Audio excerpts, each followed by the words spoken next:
देश में महिषासुर व रावण को अपना पूर्वज मानने वालों की जमात आज बढ़ने लगी है।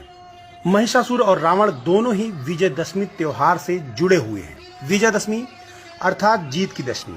लेकिन किसकी जीत, किस पर जीत, कौन जीता, कौन हारा, किसे मारा गया, किसने मारा, क्यों मारा, किसी की मृत्यु पर उल्लास क्यों, किसे मनाना चाहिए मृत्यु पर उल्लास। मरने वाले कौन लोग थे, मरने वाले किनके पूर्वज थे, मारने वाले किनके पूर्वज थे, और मारने की याद हर साल किन्हें दिलाई जाती है और क्यों। क्या मरने वालों की संतानें जानती हैं कि मृतक या वध किया गया पात्र उनका पुरखा था या उनके पुरखों की हत्या का यह प्रतीक है।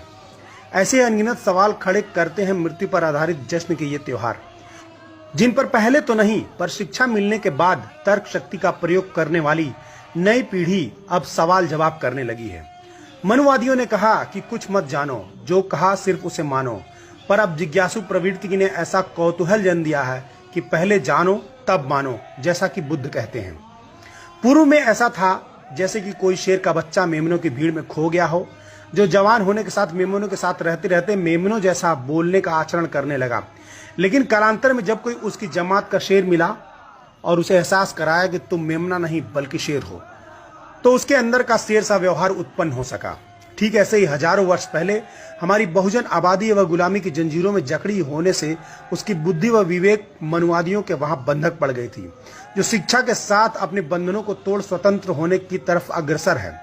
तभी तो उस महिषासुर को, जिसे हम कलंकित असुर, राक्षस, बुरा चरित्र आदि का कहकर हे दृष्टि से देखते थे, आज उसकी शहादत दिवस, उसे मारने का मंचन करने वालों पर मुकदमा दर्ज करवाने की शुरुआत व देवी दुर्गा की जगह महिषासुर को पिता की दृष्टि से देखते हुए उसे सार्वजनिक तौर पर चुम्बन लेने तक की साहसिक स्थितियां पैदा होने लगी हैं।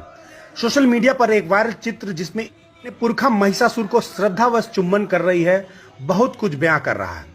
अब वह संकोच खत्म होने लगा है कि महिषासुर या रावण को अपना मानने वाले या अपने कुल परंपरा का जानने वाले लोग छुपने वाले नहीं हैं, बल्कि उन साजिशों को समझने लगे हैं जिसके तहत उनके राजाओं, नायकों को कथित असुर घोषित कर छल से मारा गया।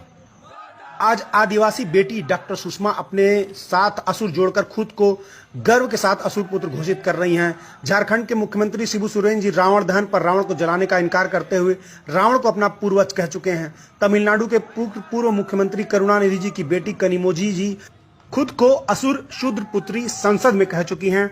समाजवादी पार्टी के प्रोफेसर राम गोपाल यादव जी समूची ओबीसी कम्युनिटी को राज्यसभा में शूद्र कह चुके हैं। छत्तीसगढ़ के मुख्यमंत्री भूपेश बघेल के पिता जी व छत्तीसगढ़ के पेरियार के नाम से विख्यात नंद कुमार बघेल जी रावण को बहुजनों का पूर्वज बताते हुए रावण को मत जलाओ नामक किताब लिख चुके हैं, जो वर्तमान में प्रतिबंधित है। प्रख्यात लेखक सुभाष गुप्ता जी अपना नाम मुद्रा राक्षस में लिख रहे हैं। सोचने का विषय है कि वेद पुराण या हिंदू शास्त्र, स्मृतियां, रामायण, महाभारत आदि आर्य ऋषियों या विद्वानों ने लिखे हैं, जिसमें कहीं भी किसी राक्षस को व्यभिचारी, बलात्कारी नहीं बताया गया है, जबकि उन्हीं के द्वारा ब्रह्मा, विष्णु, इंद्र आदि को क्या कुछ करते नहीं लिखा गया है। इस देश का असुर राक्षस अर्थात मूल निवासी अपने स्वाभिमान से समझौता नहीं करता रहा है। वह व्यभिचारी, अन्यायी, सुरा सेवक नहीं था, फिर वह कथित राक्षस है क्यों? कोई ज्ञानी आर्यों द्वारा लिखी किताबों से ही यह बताए रावण, महिषासुर, हिरण्यकश्यप, बलि आदि बुरे कैसे थे, उनके बुरे कर्म क्या थे, तथा कथित सुरों यानी कि देवताओं के अहिल्या, सरस्वती, वृंदा, तुलसी आदि के साथ घटित कृत्य नैतिकता की कसौटी पर खरे कैसे हैं। अर्थात रक्ष संस्कृति के लोग भयानक, कुरूप, और मेनका व उर्वशी की संस्कृति के लोग आदरणीय। गजब का कॉन्सेप्ट है, लेकिन अब पोल खुलने लगी है और इन कथित राक्षसों के खानदान के लोग रिएक्ट करने लगे हैं।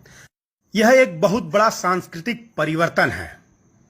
यह लेख चंद्रभूषण सिंह यादव, प्रधान संपादक यादव शक्ति जी के द्वारा लिखा गया है। मेरी तरफ से बहुत बहुत धन्यवाद।